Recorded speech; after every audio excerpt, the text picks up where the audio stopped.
A year ago, I traded my entire CD collection to a used record store for store credit. A week ago, I got the chance to redeem that store credit for a bunch of new records. How did this all go down? Let's get into it. So about a year ago, I was in the process of moving from my home province of Saskatchewan out across Canada to Quebec, and as you imagine, I have a vinyl channel on YouTube. I prioritize keeping my records, and I decided to get rid of all my CDs except for maybe a few, and I managed to take most of my records in my little car across Canada, but got rid of a lot of my stuff, including all my CDs. So I headed to a local record store, Vintage Vinyl. I asked them if they would be willing to take a bunch of CDs. They said yeah, and I mean, I just wanted store credit. I didn't want money or anything, so they were able to be very, very generous to me, and I think in the end I ended up trading about 400 CDs, and I expected to get like 5 cents a CD or something. They ended up giving me a very, very generous trade-in, and I ended up getting about 400 bucks in store credit. At the time, I had all my boxes packed. I didn't have a lot of time to go through the store. I managed to pick up a couple of records that were in their kind of their new arrivals, but for about a year, I've had this gift card for $320 just sitting there, and I haven't been doing anything with it. And I was finally going back to my hometown, and first thing I wanted to do was block off a chunk of time so that I could go to Vintage Vinyl, go through their entire store, and see if I could just spend the whole thing. Kind of funny because going into it, it felt like I just had free money, even though I got it from spending thousands of dollars on CDs in the 2000s before I transitioned to buying records.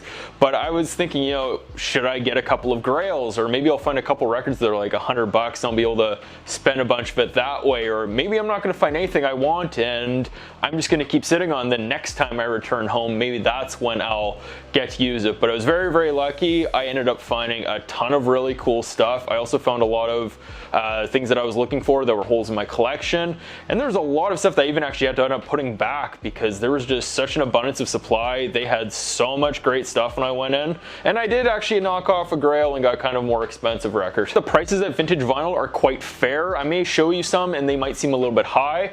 They do, however, only take really good condition records. You will usually not find anything below a VG or a VG plus. They also play test pretty much everything that they put out in the store. They clean things really nicely, and they're very, very honest as far as putting on every one of their records what country was pressed in, what is the condition, are there any skips, are there any issues, and they also stand behind their product, and they will give you any returns if you don't like the product you have. I've bought hundreds of records from them over the years, and just about every copy I have ends up being my play copy, and I think I've only had like maybe one issue before, and they told me before I bought it, they said, this record's a little noisy, that's why it's only, you know, 20 bucks, and it was a $40 record. So I was really stoked. They have quite a big jazz selection, and where I live now in Quebec, jazz is very, very big, and jazz is not much of anything back in Saskatchewan, so I always had a tough time finding pressings of really iconic albums back home, and I've had a much easier time now. However, there was a ton of 70s stuff like ECM, CTI, and I figured that I probably could have spent the entire gift card just on those, but I had to hold myself back a little bit. Ended up getting some cool jazz titles. First one was Gary Burton and Chick Corea's Duet. This is an ECM title from the 70s. Really, really chill, cool music. Paid 15 bucks for this. It's a US pressing, sounds really good. Very happy about this one. Grabbed a cool Riverside title from the 60s. This is Cannonball Adderley Sextet Jazz Workshop Revisited. Really great lineup on this record. Record's in really good shape, and it was something that I don't really see back home, so very, very excited to grab this one. Big Cannonball Adderley fan. That was 20 bucks. Also got a couple of records from kind of my new home province of Quebec. I got this awesome, the great Oscar Peterson on Prestige. This is an original US press. And I got Oliver Jones and Charlie Biddle at the Montreal Jazz Festival. So 3 Montreal legends that I grabbed from my hometown. This one was 15 bucks and this one was $10. Also grabbed a bunch of cool, I guess called like dad rock titles. So I grabbed Boz Scaggs Silk Degrees. I've been wanting this one for a while. It always seems to be insanely expensive, or it's beat to hell. This is a really clean copy. It was 15 bucks. Grabbed Son of Schmielsen. I've tried to get into him many times and it just hasn't worked, but I figured this felt like I was getting a free record, so I thought, you know, what the heck. This is $15, super, super clean, good playing copy.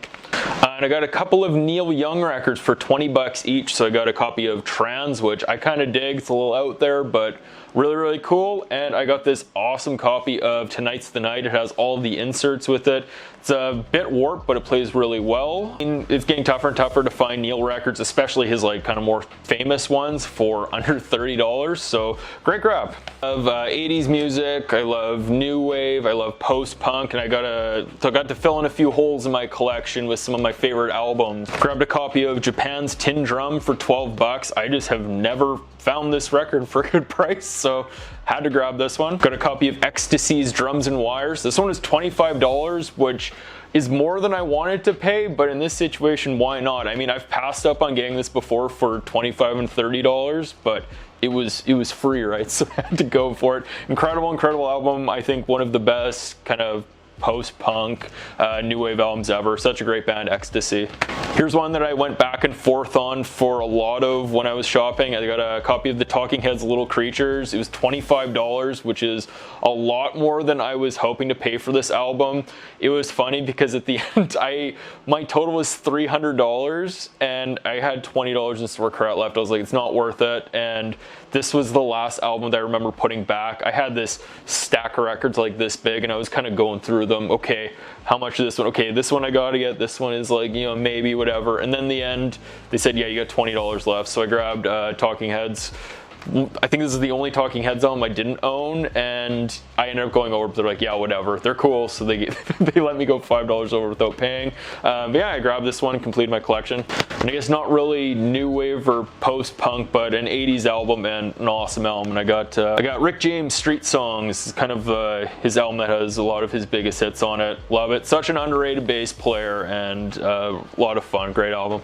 The Rick James was $15. Last but not least, I got 3 alternative albums, including one that was really expensive and a bit of a grail of mine. First one is Deer Hunter's Halcyon Digest. I've never actually said that word out loud. I hope I'm pronouncing it correct. It was 25 bucks. I've heard this album before. I remember really liking it. I know a few people in the vinyl community talk about this quite often because they love this album. So I'm really excited to check this one out, dive into a little bit more. It's on this cool white vinyl. I thought I would pick it up. I grabbed a copy of Better Oblivion Community Center for $20. This is the collaboration between Phoebe Bridgers and Connor Oberst from Bright Eyes. I'm a big Phoebe Bridgers fan. I remember when this was released, I really dug it, and I don't think I've listened to it in almost 2 years, so thought this would be a good opportunity to dig back in.